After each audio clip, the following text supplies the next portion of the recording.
আজকে বানাবো beach bag বা ঝোলা ব্যাগ। এটা হচ্ছে 50 দিনে 25টা ব্যাগের 10 number bag. Hello dear love people, welcome back to my channel কুশি উইথ জুই। ব্যাগটা শুরুই করেছি ভুল দিয়ে। বিচ ব্যাগ সাধারণত স্কোয়ার বেজের হয়, কিন্তু আমি বানিয়েছি প্রথমে আয়তকার বেজ, তারপরে দেখি যে আসলে এটা তো স্কোয়ার বেজের হবে। এরপরে আমি একটা স্কোয়ার বেজ করি এবং সেটাও ভুল হয়। ভুল হবার পরে সেটাকে আবার খুলে, এরপরে এটার একটু হিসাবের গরমিল ছিল, এজন্য খুলে আবার নতুন করে হিসাবটাকে ঠিক করে তারপরে করি। যেহেতু অনেকবার ভুল হয়েছে, অনেকবার খুলতে হয়েছে, করতে হয়েছে, এজন্য হচ্ছে আমি তোমাদের সাথে বেজের ডিটেলসটা শেয়ার করতে পারলাম না। নাহলে আমার খুব ইচ্ছা ছিল যে তোমাদের সাথে বেজের টিউটোরিয়ালটা শেয়ার করব।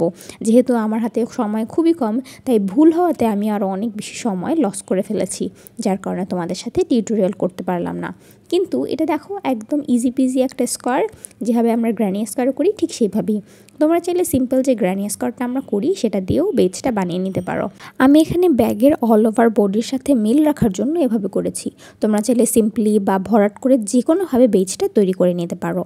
এই যে দেখো, আমার এখানে আমি মোটামুটি 13 লাইন করেছি, তবে এটা হিসাব রাখতে হবে। এরকম বেজ ব্যাগে অবশ্যই কিন্তু লাইনটা বিজোড় হতে হবে।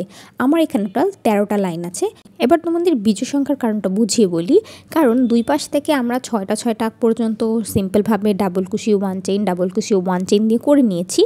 এরপরে মাঝখানে যে 7 নাম্বার যে ডাবল কুশিটা, এটাকে বাদ দিয়ে আমরা পরবর্তী ডাবল কুশিতে একটা 2DC টুগেদার করব। তাহলে দুই পাশে 6টা, দুই পাশে আমরা 6টা করে দিব এবং মাঝখানের একটা বাদ দিব। এই মাঝখানের একটা বাদ দেওয়ার জন্য এটাকে সবসময় বিজোড় সংখ্যা রাখতে হবে, না হলে কিন্তু বাদ দিতে পারবে না এবং হিসাবটা খুবই গরমিল হয়ে যাবে। এরপর আমরা কর্নারটা করে নিব অ্যাজ ইউজুয়াল, যেভাবে আমরা কর্নার করে আসি সব সময়, বা তুমি যেভাবে করতে পছন্দ করো ঠিক সেইভাবে। 3 ডাবল কুশি 3 চেইন 3 ডাবল কুশি, বা 3 ডাবল কুশি 2 চেইন 3 ডাবল কুশি, যে কোনোভাবে তুমি এটাকে করে নিতে পারো। এরপরে হচ্ছে আমরা আবার 1 ডাবল কুশি 2 1 চেইন 1 ডাবল কুশি 1 চেইন এভাবে দিয়ে করব। এবং একইভাবে চারো পাশ থেকে আমরা মাঝখানের যে ডাবল কুশিটা আছে সেটাকে বাদ দিয়ে এভাবে করে 2DC টুগেদার করব। এবং প্রত্যেকবারই আমরা এই লাইনে এটা কমপ্লিট করব। এটা খুবই ইজি পিজি একটা ব্যাগ এবং খুবই সিম্পল একটা ব্যাগ। সুতাও কম লাগে এরকম একটা ব্যাগ। 100 গ্রাম সুতায় মোটামুটি এই ব্যাগটা হয়েই যাবে। যদি তুমি হ্যান্ডেল দিতে চাও সেক্ষেত্রে আর একটু সুতা বেশি লাগবে এবং সময়ও বেশি লাগবে।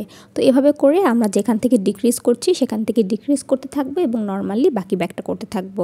এরপরে আমি একটু গোসল করে নিলাম, শ্যাম্পু করে নিলাম, কারণ আগামীকালকে আমি যাব ব্যাগ ডেলিভারি করতে। আপাতত আমি হলাম ওয়ান ম্যান আর্মি।